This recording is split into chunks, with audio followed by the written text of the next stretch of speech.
आज का जो टॉपिक है वो भारत के संवैधानिक विकास पर आधारित है। इसके साथ ही जो आज की जो प्रश्नों की श्रृंखला है उसका फर्स्ट पार्ट है, इसमें संपूर्ण संविधान के प्रश्नों को कवर किया गया है जो अन्य किसी भी एग्जाम्स के लिए पर्याप्त और महत्वपूर्ण है। पहला प्रश्न है कि रेगुलेटिंग एक्ट 1773 के संदर्भ में कौन सा कथन जो है वो सत्य नहीं है। तो 1773 के रेगुलेटिंग एक्ट के संबंध में कौन सा कथन जो है वो सत्य नहीं है। पहला है, इस अधिनियम के तहत 1773 में एक सर्वोच्च न्यायालय की स्थापना हुई थी। दूसरा है, इस अधिनियम के द्वारा बंगाल के गवर्नर को बंगाल के गवर्नर जनरल पदनाम दिया गया। तीसरा है, लॉर्ड वारेन हेस्टिंग्स बंगाल के पहले गवर्नर जनरल बने। और चौथा है, इस अधिनियम के द्वारा भारत में ईस्ट इंडिया कंपनी पर नियंत्रण रखने का प्रथम प्रयास किया गया है। तो इसका जो सही जो आंसर है कि कौन सा कथन सही नहीं है, तो इसका सही जो कि सही नहीं है उसके अनुसार जो है वो 1773 पहला ऑप्शन जो है वो सही होगा कि कलकत्ता में 1773 में सर्वोच्च न्यायालय की स्थापना नहीं हुई थी, बस इस अधिनियम के तहत 1774 में इसकी स्थापना की गई थी, इसलिए पहला कथन इसका जो गलत है।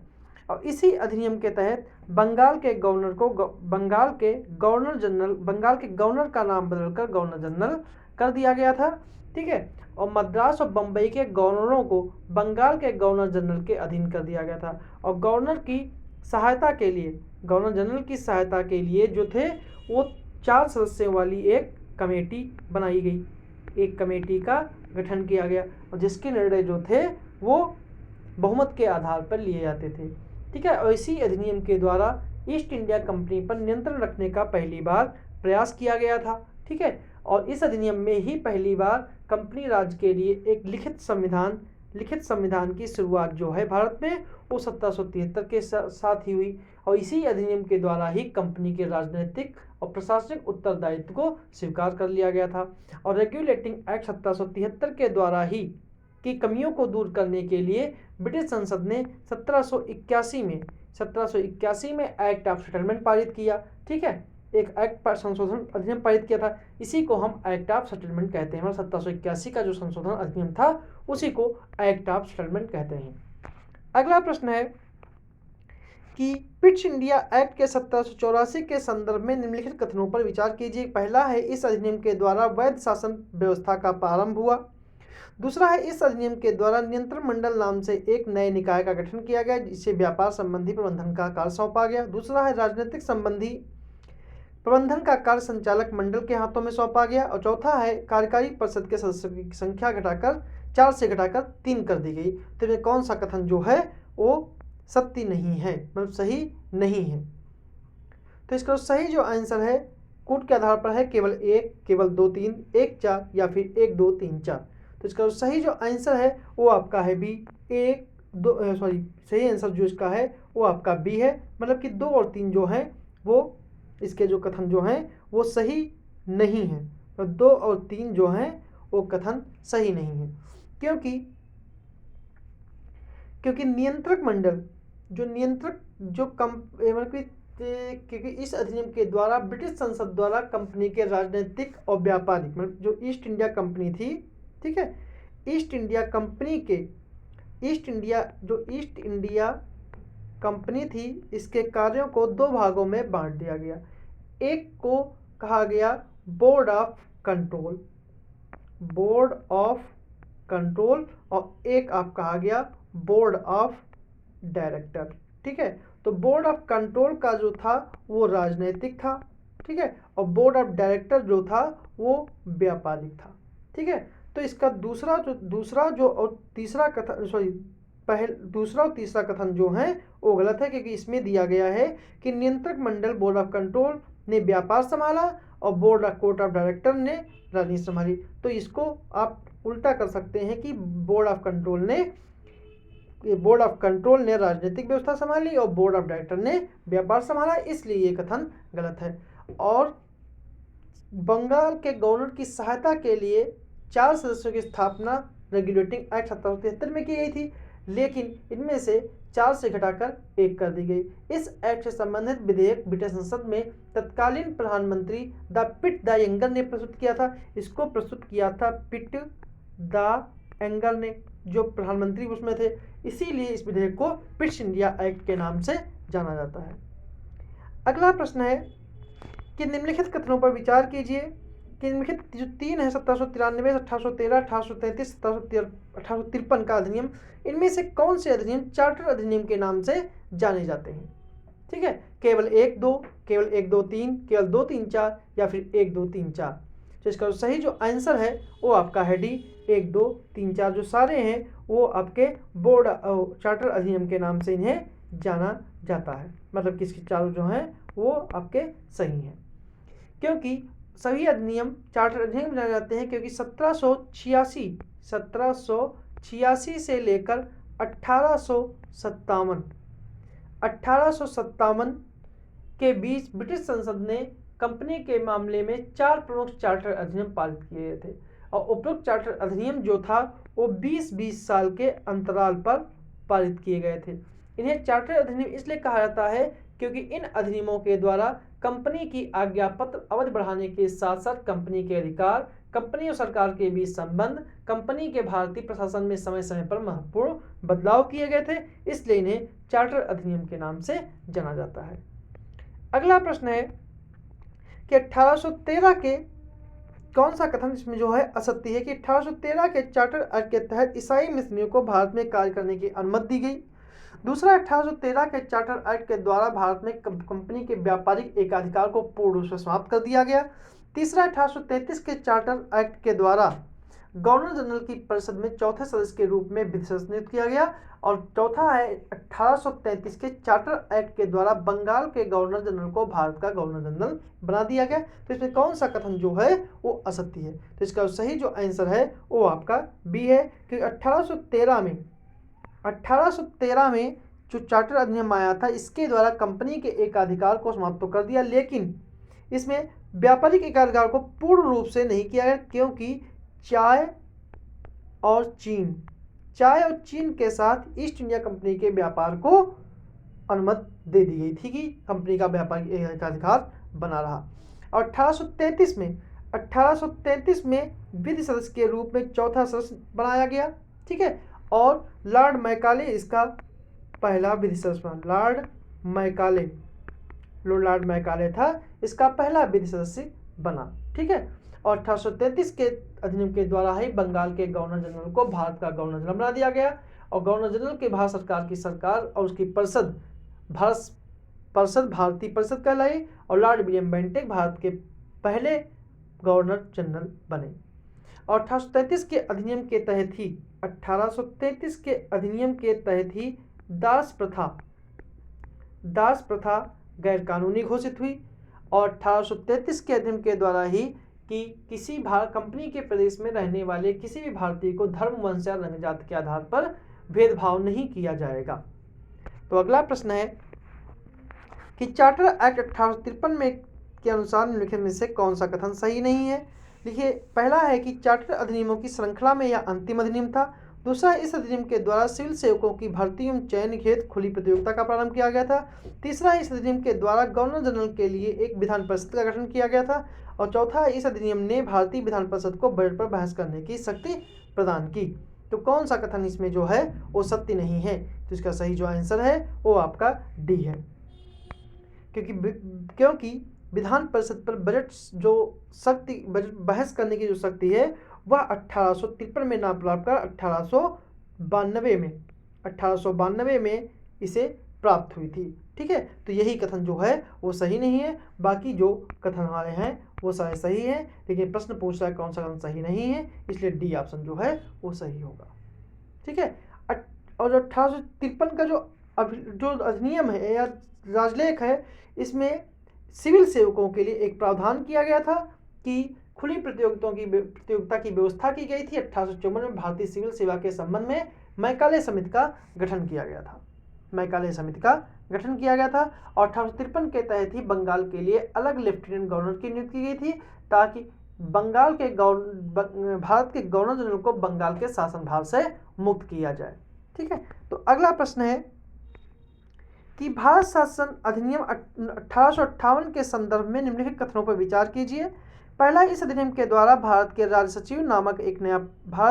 सचिव नाम का एक पद सृजन किया गया। दूसरा है कंपनी में कोर्ट ऑफ डायरेक्टर और बोर्ड ऑफ कंट्रोल की व्यवस्था बनी रही। तीसरा है गवर्नर जनरल का नाम बदलकर वायसराय कर दिया गया और विलियम बेंटिक भारत के बनने वाले पहले वायसराय थे। तो इसमें कौन सा कथन सही है? केवल 1 2, 1 2 3, 1 3 या फिर 1 3 4 या फिर 1 2 3। तो इसका सही जो आंसर है वो आपका है केवल 1 और 3। पहला सही है और तीसरा सही है, क्योंकि गवर्नर जनरल का नाम बदलकर वायसराय कर दिया गया था। और चौथा इसलिए गलत है क्योंकि लॉर्ड विलियम बेंटिक जो हैं वो पहले वायसराय नहीं थे। पहले वायसराय जो थे उनका नाम है लॉर्ड कैनिंग। लॉर्ड कैनिंग जो थे वो पहले वायसराय थे और कंपनी में कोर्ट ऑफ डायरेक्टर्स और बोर्ड ऑफ कंट्रोल की व्यवस्था को समाप्त कर दिया गया था। ठीक है, तो इसलिए इसका 1 और 3 सही है, बाकी 2 और 4 जो हैं वो गलत हैं। और राज्य परिषद का गठन क्या होता है? जिसमें 15 भारत सचिव की सहायता के लिए 15 सदस्यीय एक परिषद का गठन हुआ था और परिषद का अध्यक्ष भारत सचिव कहलाता था। ठीक है, और नई व्यवस्था की प्रारंभ महारानी विक्टोरिया के हस्ताक्षर के साथ ही हुई, घोषणा के साथ ही हुई थी। और 1 नवंबर 1858 को, ठीक है, 1 नवंबर 1858 को इलाहाबाद में यह घोषणा हुई थी कि ईस्ट इंडिया कंपनी के शासन को समाप्त करके भारत को ब्रिटेन की संसद के अधीन कर दिया गया। अगला प्रश्न है कि भारत परिषद अधिनियम 1861 के संदर्भ में निम्नलिखित में से कौन सा कथन असत्य है? पहला है कि इस अधिनियम के द्वारा पहली बार भारतीय प्रतिनिधियों को कानून बनाने की प्रक्रिया में शामिल किया गया। दूसरा, इस अधिनियम ने विकेंद्रीकरण प्रक्रिया का प्रारंभ किया। तीसरा है, इस अधिनियम ने वायसराय को अध्यादेश निकालने की शक्ति प्रदान की जिसकी अवधि 1 वर्ष थी। और चौथा है, इस अधिनियम ने कैनिंग के द्वारा प्रारंभ की गई पोर्टफोलियो प्रणाली को मान्यता प्रदान की गई। तो इसमें कौन सा कथन जो है वो असत्य है? तो इसका सही जो है वो आपका है अध्यादेश निकालने की शक्ति जिसकी अवधि 1 वर्ष थी। या कथन गलत है, क्योंकि इसमें ये अधूरा सच है, क्योंकि इस अधिनियम ने वायसराय को अध्यादेश निकालने की शक्ति तो प्रदान की, ठीक है, लेकिन उसकी अवधि 1 वर्ष ना होकर उसकी अवधि जो थी वो 6 माह की थी। इसलिए तीसरा कथन जो है वो गलत है। बाकी 3 जो अन्य हैं वो सही हैं। इस अधिनियम के द्वारा पहली बार भारतीय प्रतिनिधियों को कानून बनाने की प्रक्रिया में शामिल किया गया।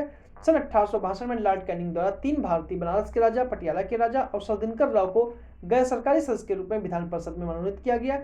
इस अधिनियम द्वारा रेगुलेटिंग एक्ट 1773 में प्रारंभ की गई केंद्रीकरण की प्रवृत्ति को बदल दिया गया और विकेंद्रीकरण की प्रक्रिया को प्रारंभ की गई और मद्रास और बम्बई प्रेसिडेंसियों को विधायी शक्तियां पुनः प्रदान कर दी गई। इस अधिनियम के आधार पर 1862 में बंगाल, ठीक है, उत्तर पश्चिमी सीमा प्रांत 1866 और पंजाब 1897 में विधान परिषदों का गठन हुआ। इस अधिनियम के द्वारा ही लॉर्ड कैनिंग द्वारा 1859 में प्रारंभ की गई पोर्टफोलियो प्रणाली को मान्यता प्रदान की गई थी। ठीक है, अगला प्रश्न है कि भारत परिषद अधिनियम 1919 के संदर्भ में कौन सा कथन सत्य है? पहला, इस अधिनियम के द्वारा पहली बार विधान परिषद को बजट पर बहस करने की शक्ति प्राप्त हुई। इस अधिनियम के द्वारा सांप्रदायिक निर्वाचन प्रणाली की शुरुआत हुई। तीसरा है, इस अधिनियम को मॉन्टेग्यू ट्रांसपोर्ट के नाम से भी जाना जाता है। तो इसे कौन सा कथन जो है वो सत्य है? पहला है केवल 1 2, केवल 2, 1 3 या फिर 1 2 3। इसका जो सही आंसर है वो आपका है भी केवल 2, क्योंकि केवल दूसरा ही कथन जो है वो सत्य है, बाकी जो 2 हैं वो असत्य है। क्योंकि पहली बार विधान परिषद को बजट पर बहस करने की जो शक्ति है वो 1892 के अधिनियम के द्वारा दी गई थी। 1892 के द्वारा प्रदान की गई थी, परंतु बजट पर मतदान करने और पूरक प्रश्न पूछने की अनुमति नहीं दी गई थी। बजट पर मतदान और पूरक प्रश्न पूछने तथा सार्वजनिक हित के विषयों पर प्रस्ताव पेश करने की जो शक्ति है वो 1909 के द्वारा प्राप्त हुई थी। ठीक है, और दूसरा कथन जो है वो सही है, क्योंकि इस अधिनियम के द्वारा सांप्रदायिक निर्वाचन प्रणाली की शुरुआत हुई थी। और इस अधिनियम को मॉन्टेग्यू ट्रांसपोर्ट सुधार नहीं कहते हैं, इसको मार्ले मिंटो सुधार कहते हैं। मार्ले मिंटो, इस सुधार को मार्ले मिंटो सुधार कहते हैं। और ठीक है, सुधार कहते हैं। और लॉर्ड मिंटो को ही सांप्रदायिक निर्वाचन के जनक के रूप में जाना जाता है। और सत्येंद्र सिन्हा वायसराय की कार्यपालिका के परिषद के प्रथम भारतीय सदस्य बने। इन्हें विधि सदस्य बनाया गया था। अगला प्रश्न है कि भारत शासन अधिनियम 1919 के संदर्भ में कौन सा कथन जो है वो असत्य है। पहला है, इस अधिनियम ने भारत के आंशिक रूप से उत्तरदायी शासन की व्यवस्था की थी। इस अधिनियम के द्वारा केंद्र में द्विसदनीय व्यवस्था बनाई गई थी। और तीसरा, इस अधिनियम द्वारा केंद्र में द्वैध शासन की स्थापना की गई थी। और इस अधिनियम को पृथक निर्वाचन प्रणाली का विस्तार किया गया था। तो कौन सा कथन जो है वो असत्य है। तो इसका सही जो आंसर है वो आपका है सी ऑप्शन। सी ऑप्शन जो है ये गलत है, क्योंकि 1919 के द्वारा केंद्र में नहीं बल्कि प्रांत में, मतलब द्वैध शासन जो था वो केंद्र में ना होकर ये प्रांतों में द्वैध शासन था। और केंद्र में जो द्वैध शासन था वो आपका 1933 का अधिनियम था। ठीक है, तो अगला प्रश्न है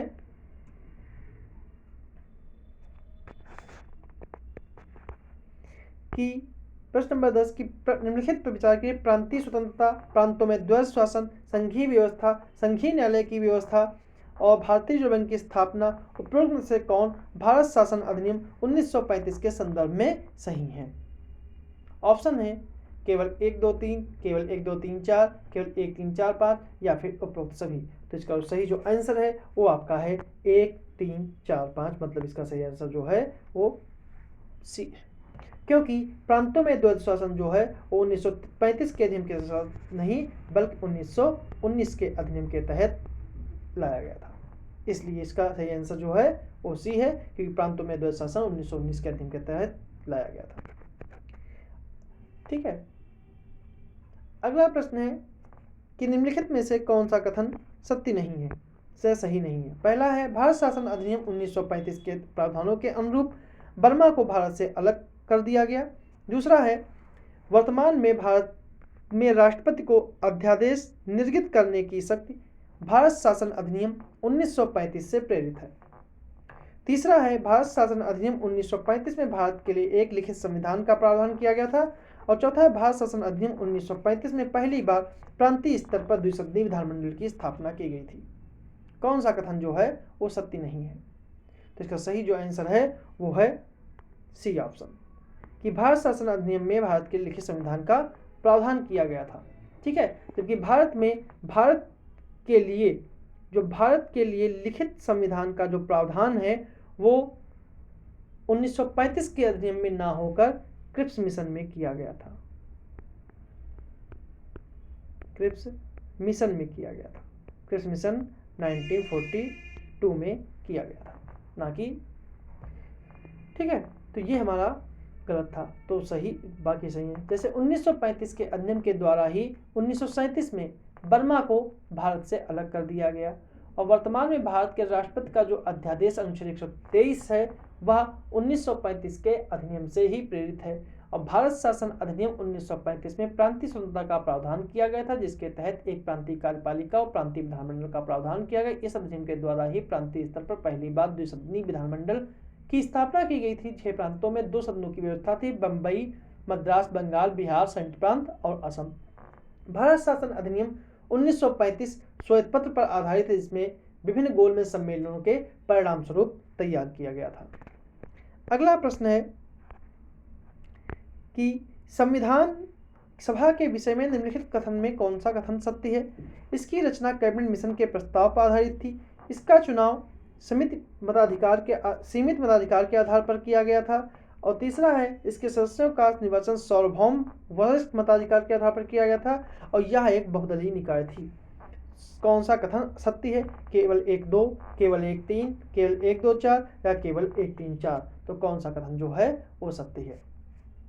तो सही जो आंसर है वो आपका है सी ऑप्शन, 1, 2, 4। तीसरा कथन जो है वो पूर्णतः गलत है, क्योंकि संविधान सभा का निर्वाचन सार्वभौम वरिष्ठ मताधिकार के आधार पर नहीं किया गया था, क्योंकि बल्कि 1935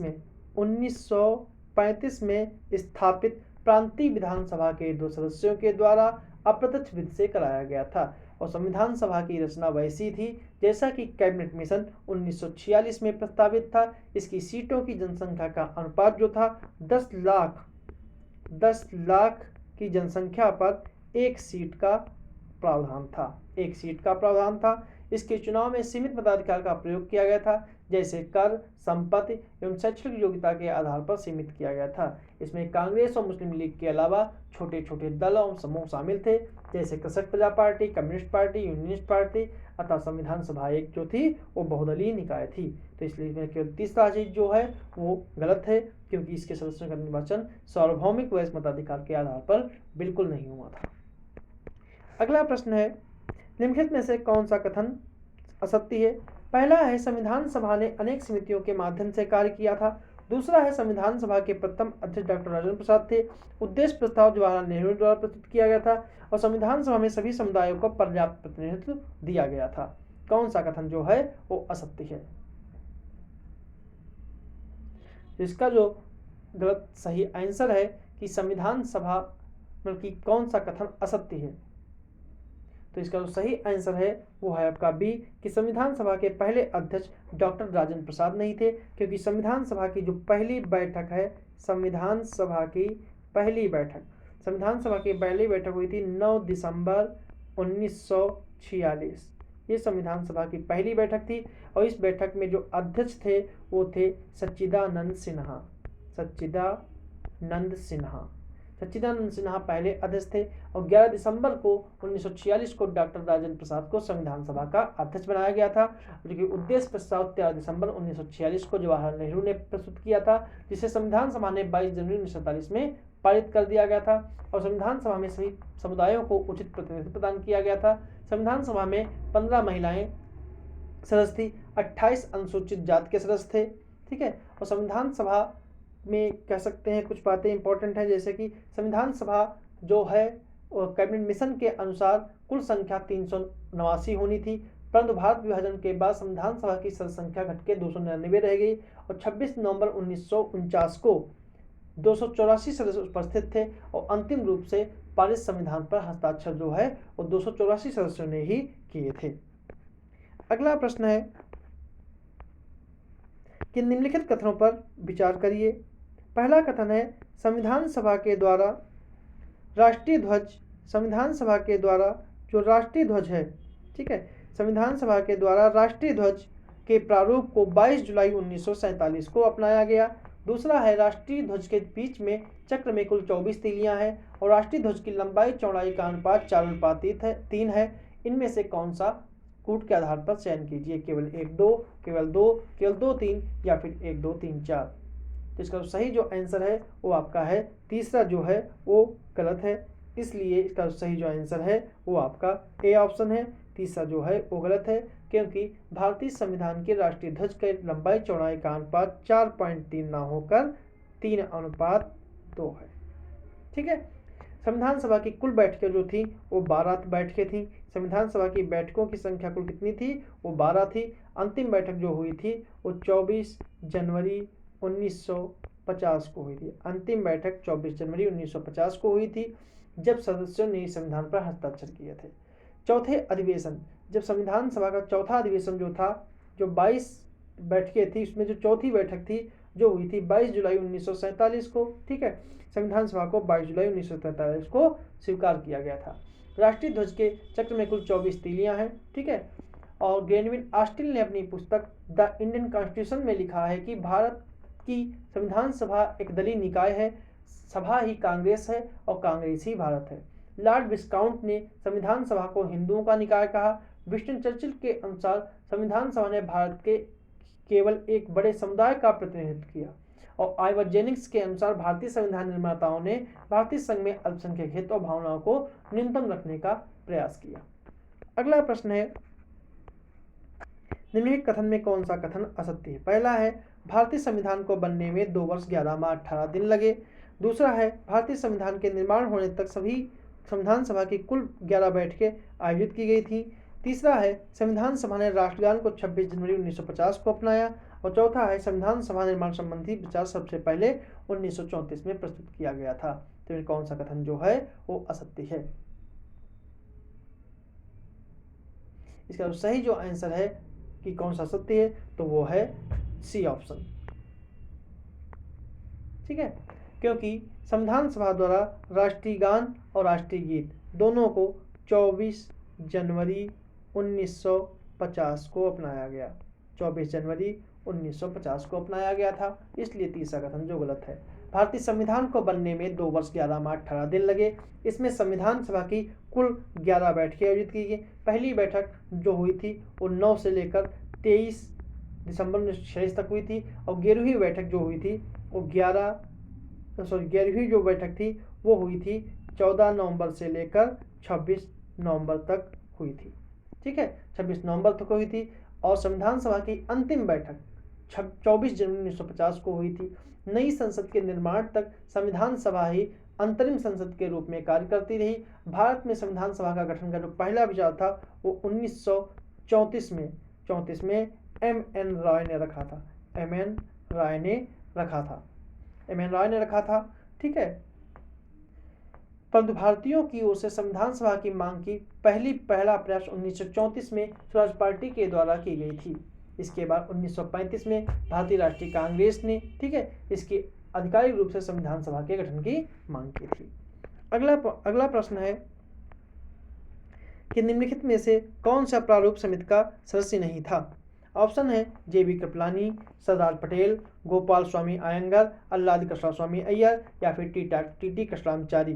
तो केवल 1 2, 1 2 3, एक केवल 1 2 5 या फिर 1 4 5। तो इसका सही जो आंसर है वो आपका है ए ऑप्शन, मतलब 1 और 2। ठीक है, मतलब कि JB कृपलानी, ठीक है, और सरदार पटेल, ये 2 जो व्यक्ति थे वो प्रारूप समिति के सदस्य नहीं थे। ठीक है, प्रारूप समिति जो है उसका गठन हुआ था 29 अगस्त 1947। 29 अगस्त 1947 को इसका गठन हुआ था, और इसके अध्यक्ष सहित जो थे वो कुल 7 सदस्य थे।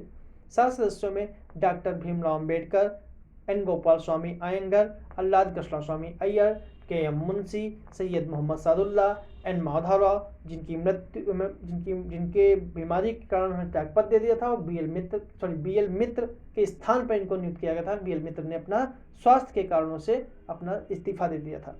और TT कृष्णाचारी DP खेतान की मृत्यु के बाद उन्होंने इनका स्थान ग्रहण किया था।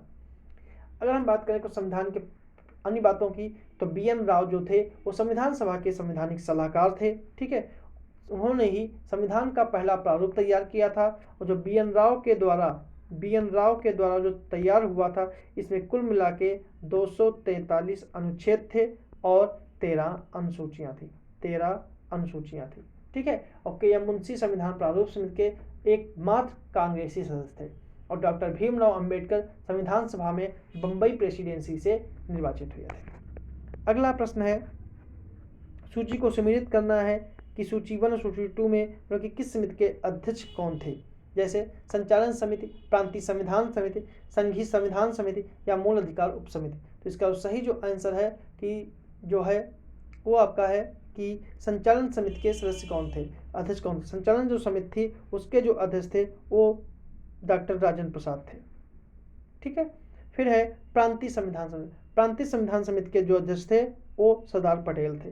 संघीय संविधान समिति के जो अध्यक्ष थे वो पंडित जवाहरलाल नेहरू थे, और मूल अधिकारों से संबंधित समिति थे उसके अध्यक्ष JB कृपलानी थे।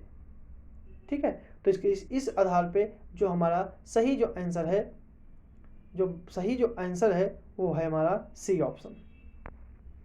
सी ऑप्शन जो है वो हमारा सही है। ठीक है, सी ऑप्शन जो हमारा था वो सही था।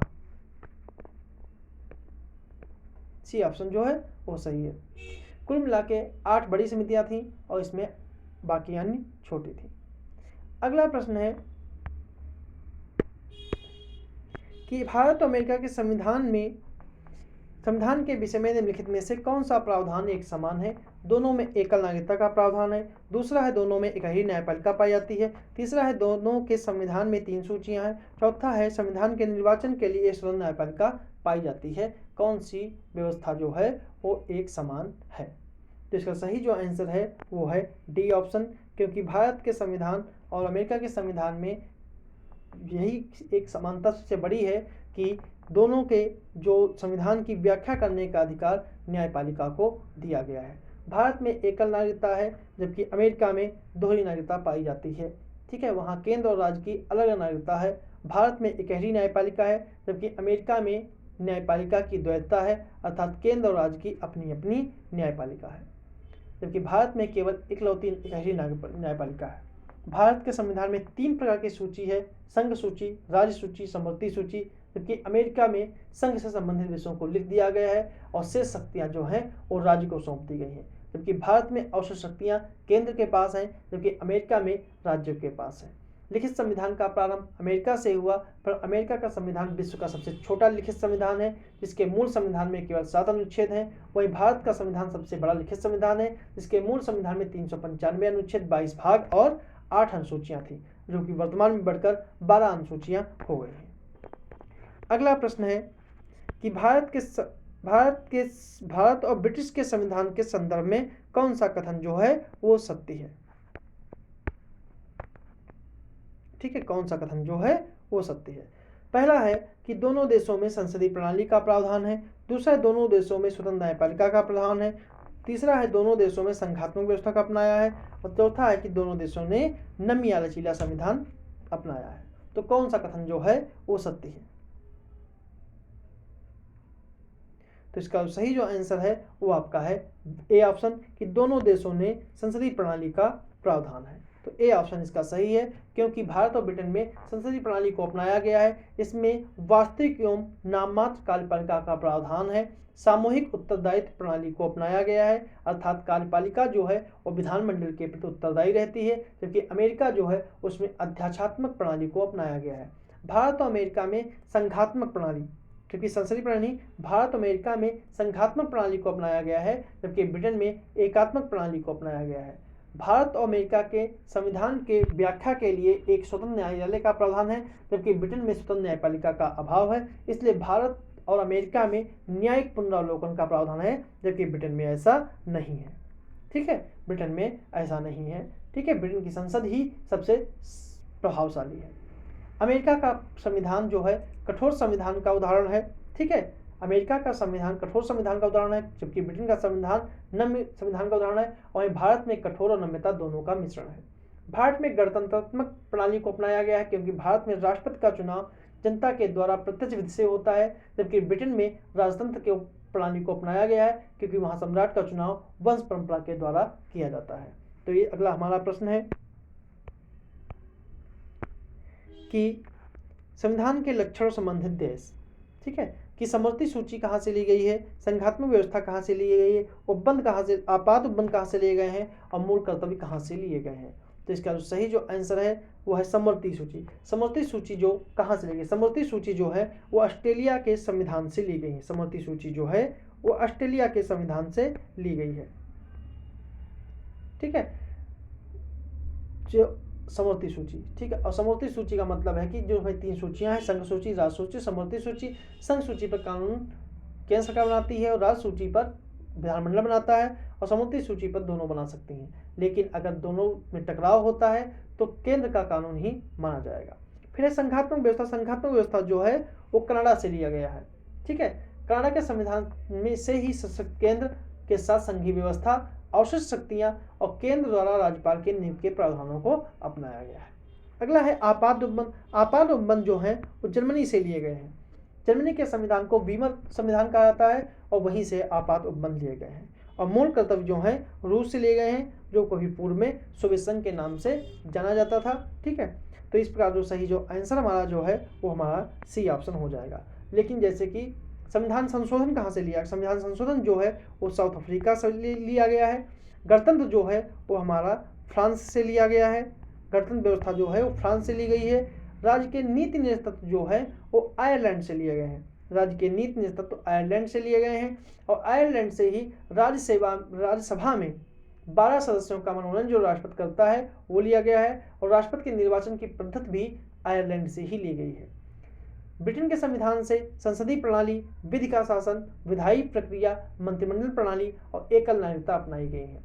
जबकि अमेरिका के संविधान से संयुक्त राज्य अमेरिका से उद्देशिका, स्वतंत्र न्यायपालिका, न्यायिक पुनरावलोकन, मूल अधिकार, उपराष्ट्रपति का पद, राष्ट्रपति महाभियोग आदि लिए गए हैं। जबकि जापान से जो है वो विधि द्वारा स्थापित प्रक्रिया ली गई है। अगला प्रश्न है, तो सॉरी, ये हमारे थे आज के प्रस्तावना के संबंध, संविधान की विकास से संबंधित हमारे 20 प्रश्न।